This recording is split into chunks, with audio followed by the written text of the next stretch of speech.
జగద్గిరిగుట్టలో 14 తులాల బంగారం అపహరణ. నిందితుడి అరెస్టు.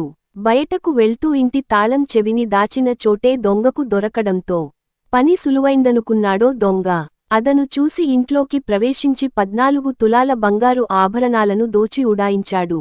ఈ ఘటన జగద్గిరిగుట్ట పోలీస్ స్టేషన్ పరిధిలోని ఎల్లమ్మబండలో వెలుగు చూసింది.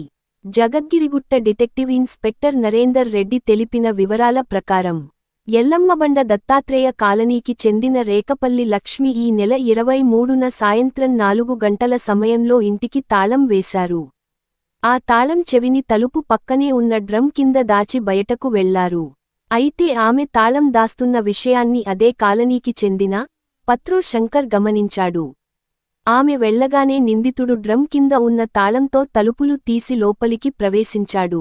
టీవీ టేబుల్ పైనే ఉన్న అల్మారా తాళం చెవులతో లాకర్ను తెరిచి అందులోని సుమారు 14 తులాల బంగారు నగలను దొంగిలించి పరారయ్యాడు. కాగా సాయంత్రం 6 గంటల ప్రాంతంలో ఇంటికి చేరుకున్న లక్ష్మి దంపతులు అల్మారా తెరిచి ఉండటం చూసి ఆందోళన చెందారు. నగలు పోయినట్లు గుర్తించి వెంటనే జగద్గిరిగుట్ట పోలీసులకు ఫిర్యాదు చేశారు. రంగంలోకి దిగిన పోలీసులు విశ్వసనీయ సమాచారం మేరకు సాంకేతిక ఆధారాలతో నిందితుడు పత్రో శంకర్ను అదుపులోకి తీసుకున్నారు. విచారణలో నిందితుడు దొంగతనం విషయమై అంగీకరించాడు. అతని వద్ద నుంచి ఒక బంగారు హారం, నల్లపూసల గొలుసు, 3 పొరల గొలుసు, లాకెట్ ఉన్న గొలుసు, 4 ఉంగరాలను పోలీసులు స్వాధీనం చేసుకున్నారు. నిందితుడిని అరెస్టు చేసి రిమాండ్కు తరలించారు. జగద్గిరిగుట్ట పిఎస్ పరిధిలో 23వ తారీఖు సాయంత్రము ఎల్లమ్మబండ దత్తాత్రేయ కాలనీలో ఒక ఇంటిలో దొంగతనం చేయడం జరిగింది. వాళ్ళు ఇంటికి తాళం వేసి ఇంటి కీసు అక్కడ ఇంటి ముందర కబోర్డ్లో పెట్టేసి వాళ్ళు బయటికి వెళ్ళి వచ్చేసరికి గుర్తు తెలియని వ్యక్తి ఎవరో ఆ ఇంట్లోకి ప్రవేశించి ఇంట్లో ఉన్నటువంటి 14 తులాల బంగారు ఆర్నమెంట్స్ చోరీ చేయడం జరిగింది. ఈ ఇన్ఫర్మేషన్ రిసీవ్ చేసుకోగానే వెంటనే మా క్రైమ్ డిఐ గారు మరియు క్రైమ్ స్టాఫ్ అందరూ కూడా సీన్కి వెళ్ళి అక్కడ ఉన్నటువంటి సాంకేతిక ఆధారాలు మరియు ఇతర సోర్స్ ఆఫ్ ఇన్ఫర్మేషన్ పెట్టుకొని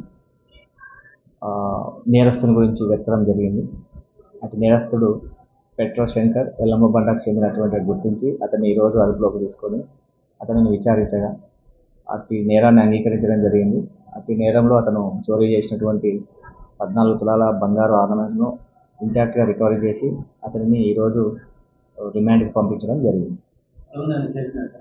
అతను ఇంతకుముందు అతని పైన ఎలాంటి కేసులు కూడా లేవు, వెరిఫై చేశాము. అతను మొదటిసారిగా ఈ నేరం చేసినట్టుగా తెలిసింది.